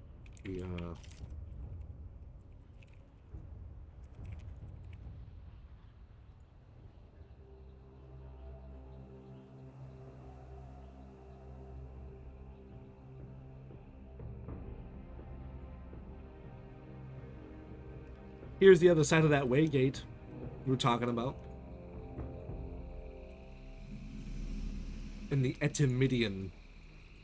I honestly think this guy might show up again. That's your cosmic forces for anyone who thinks that hexagrams are only a first one's thing. But anywho.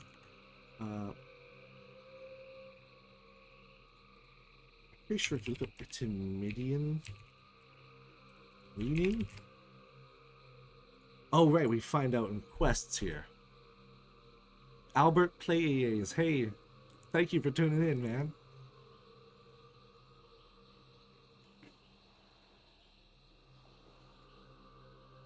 Exploring Azshara, he has talked about. One of the most destructive forces ever created by the Titans. Sensing the very essence of Sholazar's basin beginning to fray with the blight of undeath, he asked the adventurer to deliver his rune to the avatar Freya.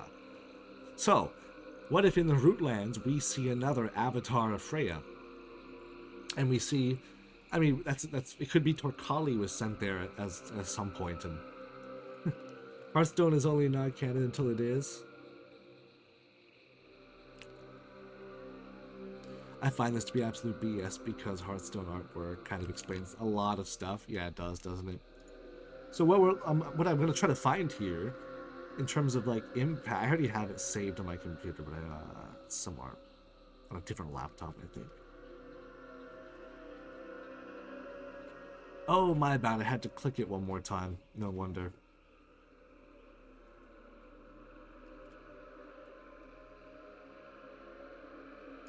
Here we go. We go into these caves.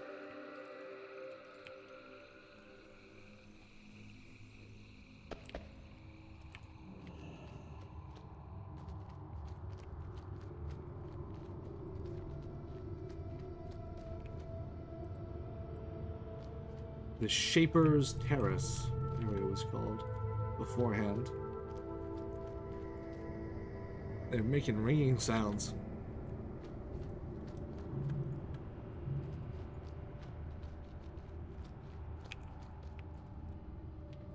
Getting stuck in here.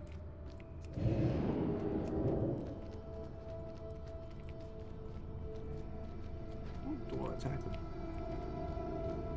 Alright.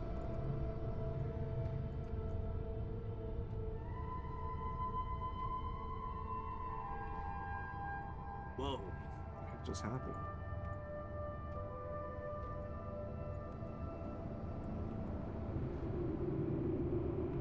Look at this.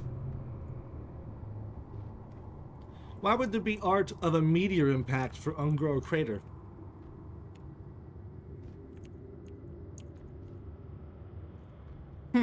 I wonder why.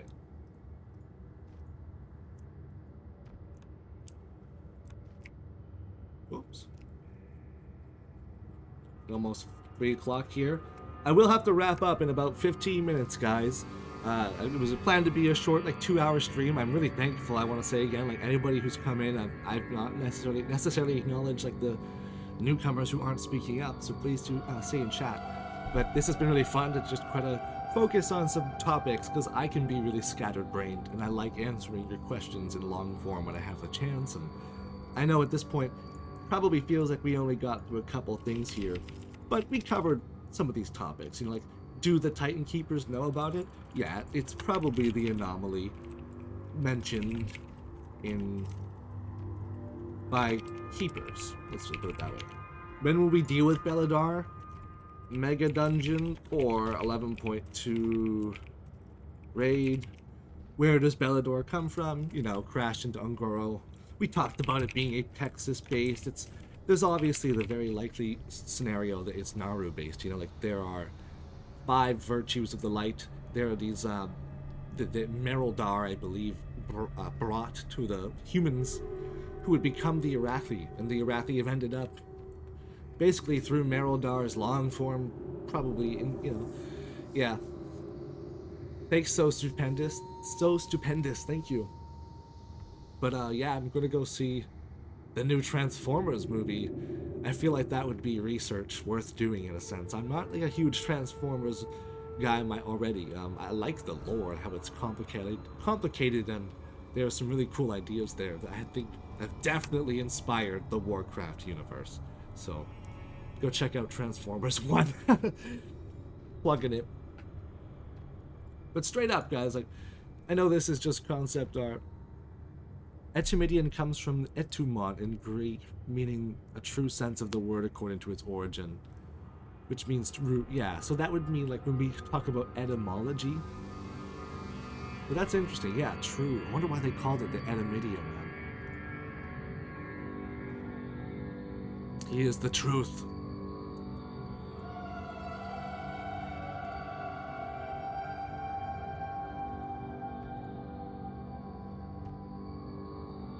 Obsidian shard. I know it's probably from the volcano, right, guys? But I mean, what kind of volcano pulses with void energy? Ronan asks me, do I think the Beledar will fall into the cavernous ocean? The Kraken warns us that they hope it never does. That could be interesting if, like, something were to grab onto it. Like maybe the roots. We've seen how when the Haranir are doing their fancy root dances, that she can very well, perhaps come down. Could be. Maybe she could, like, yeah, pull it down into the crystal. I have a whole video planned on this, guys, but there's some weird stuff about the Haranir, and they like being unseen. Quote, unseen. Very interesting. But yeah, even here, some of the art is some fungus and a dire horn showing up in the Un'Goro art. Very interesting. Sudden genesis, very crystalline looking here again.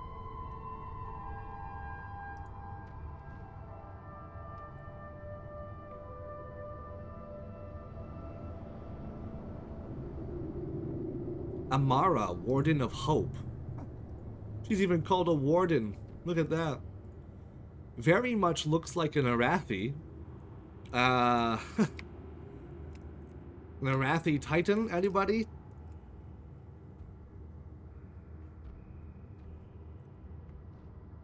Look at the light elemental.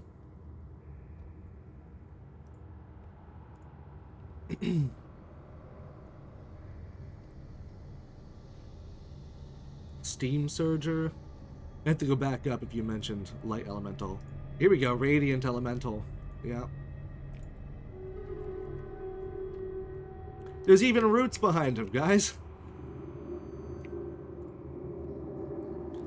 Hey, Lady Survivor, thank you for tuning in and thank you for commenting on the pre-stream teaser and stuff. It's really great to have somebody sort of like, all of you guys like who have come in.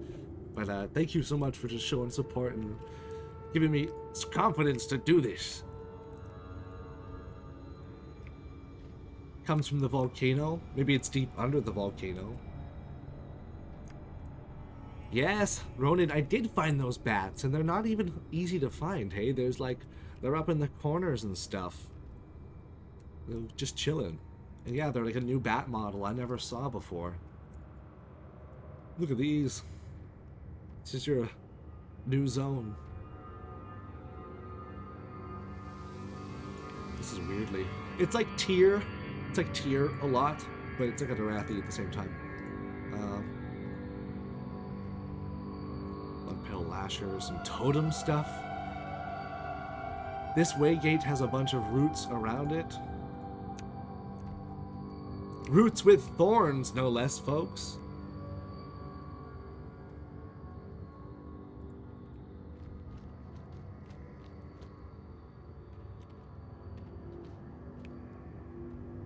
Why do they have these guys watching over the crystals so badly, you know? What could go so wrong with a crystal? What sound do the yellow ones make, I wonder?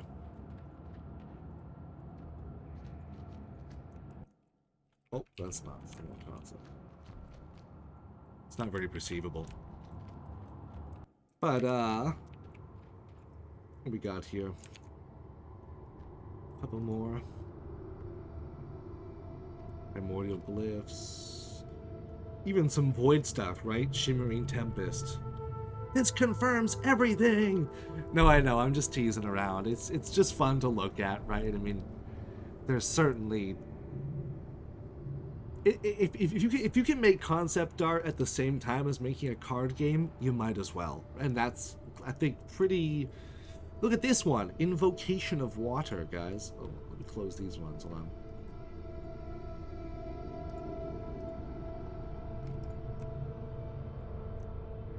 Is this a rain dance, or is this underground? This looks a lot like the, until you look up light shower elemental. It's pretty interesting. Blue Shaders asks, how is it to do the goblin voice actually? It comes pretty naturally. I just have to be in a good mood to do it. I have to be like really like moving pretty crazily. I don't know, like what's a Queen Azshara, wasted villain or prophetical poster hero of midnight, avatar incarnate of Azshara herself, and why her story mirrors the Blue Child's in the Tale of the Embrace. Not hard, but I'm just indulging too much. Prove myself the guy. The Apexis has machine golems that were powered by their crystals, that's right. Yeah, they say they were able to capture the power of Draenor's sun in those crystals, which is... Look at this, hey, so Pyros, this character comes up a bit. Phoenixes are interesting in WoW lore, actually. If you look into them, they're usually associated with the Firelands and the elementals of fire. But, I keep wondering about just Azeroth's world soul. Looks a lot like a phoenix to me.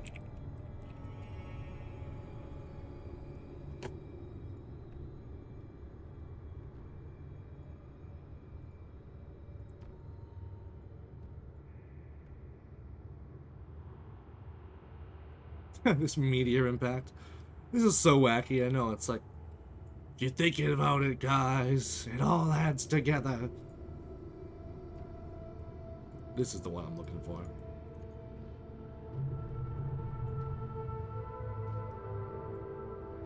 Phoenixes live in eggs. They're reborn from ashes, like Xal'atath teased us about.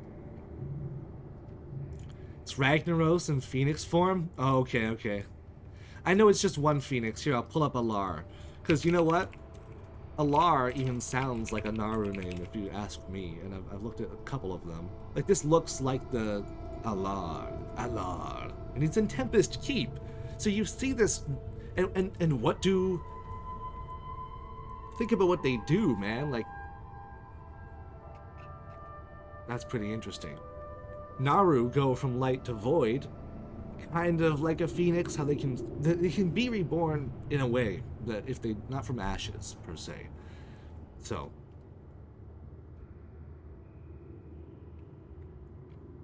the steam is over. Alar, and then pull up this picture again.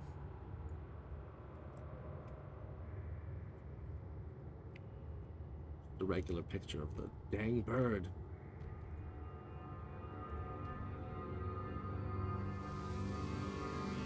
Pretty interesting to me. Could be something there. The Dark Phoenix Mount. Yeah, like what if I posed that to my friend. I was thinking like, gosh, after that Xal'atath quote, is she some sort of a Dark Phoenix? Because that Dark Phoenix was added in Cataclysm. Which Cataclysm is arguably like what we're getting a sequel to right now, again. Both Dragonflight and The War Within have been Cataclysm sequels. As much as Mop was, I suppose. Also, similar colors here, has to be said. Shadow Flame, perhaps. Lots of light elementals in the Hearthstone art. Yeah, you said look, oh, Razor Petal. Oh boy. Razor Petal. Looking for Razor Thorns. Let's close out with some funny stuff here. Use your inspiration for a Gamagon, guys.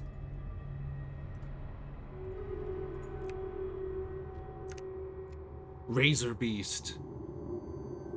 You know. Razor Fen Downs.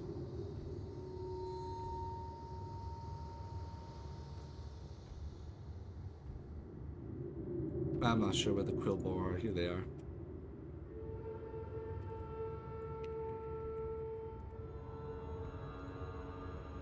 My god, what happened to him? But you know, oh look at this, a Gamagon had a different little model here. I didn't even know he showed up. Fighting somebody. But yep, it's all, everything is just Transformers coded, guys, I swear to god. If you look into it, a little silly. But it's also awesome. And that's why I'm gonna go see that movie. We also have a less extravagant version of phoenixes from Mop. Yeah, and they're like mortal phoenixes, right? Like Mists of Pandaria, Phoenix Mount. There was that new one. We wrap it up here in about 5 minutes, probably. I have a bit of a deadline to meet. I got somewhere by 4:30, so. Yeah, these are not elementals at that point, eh? See ya, Sylph. Thank you for tuning in. Au revoir again. Au revoir. Forget how you said I did it wrong last time. Au revoir, mes amis. And yeah, let's just sign out of here and then maybe go back to Beledar for half of a second. Look at some better visuals while we go out. So let's just do a quick little just recap for any stragglers, and I appreciate everyone tuning in. We're thinking Un'Goro Crater might be an impact crater from the Beledar, you know, and given its proximity and what we'll see with the roots and stuff, at this point, there might be more to the Ilune here story than we understand, where it's like, well, the crater was put after, and yeah, so who knows? It's just a random thought. It would explain some of the potential connections to crystal stuff that we'll see. For anybody who didn't maybe see this already in the War Within official cinematic, I'm closing these out. And Il'gynoth, you know how he ties into it. Yeah, he could be related to like the born from the tree, and there's interesting stuff there where like maybe if a world tree is killed, it's easier turned into an old god. Who knows? Insect. Actually, that was pretty relevant. I closed it out, but it said die insect there for the whole fireball. Like, maybe the Titans launched Beledar at the planet to eradicate the old gods to some degree. I don't know. No, man, you're not allowed to speak any French after butchering my name all night long. I don't, because I've only ever heard of Jacques Cartier, which is like, I'm French Canadian, and like my DNA, so I would hope that something would come out, but no, doesn't. I don't know how to speak West Coast Canada. We don't think about Quebecois. No, sorry, but yeah, it could be interesting to see what happens here. This smashing in. Oh, right, yeah, I was just thinking about. Whatever. Phoenixes. Lyra, the Sun Shard.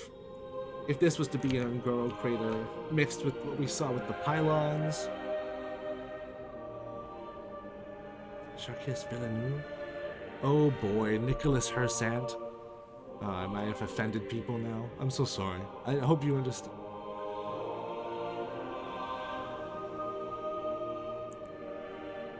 You guys will have, maybe I'll take some courses, I'll look into it, fine. Like, to be fair, one of the first things I remember learning in school was how to say, like, au revoir, mes amis, which, mes amis, like, I'm not going to bother with trying to put on an accent, I would butcher that even worse, I think.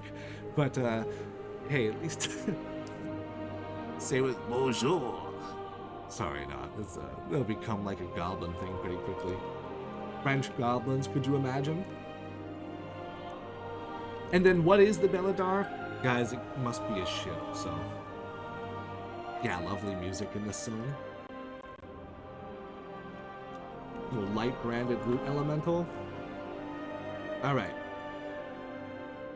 We'll close things out here. Thank you so much, everybody. I'm gonna go get off to my evening, and I hope you have a good one too. Camera's there.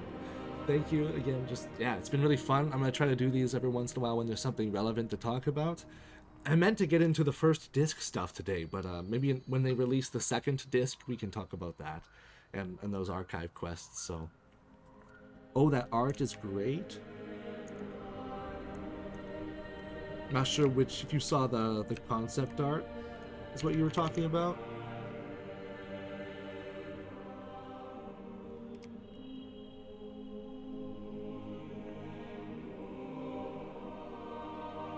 Picture's worth 1,000 words, right, guys? All right. We'll close this out. The first disc is big. Yeah, blue shader.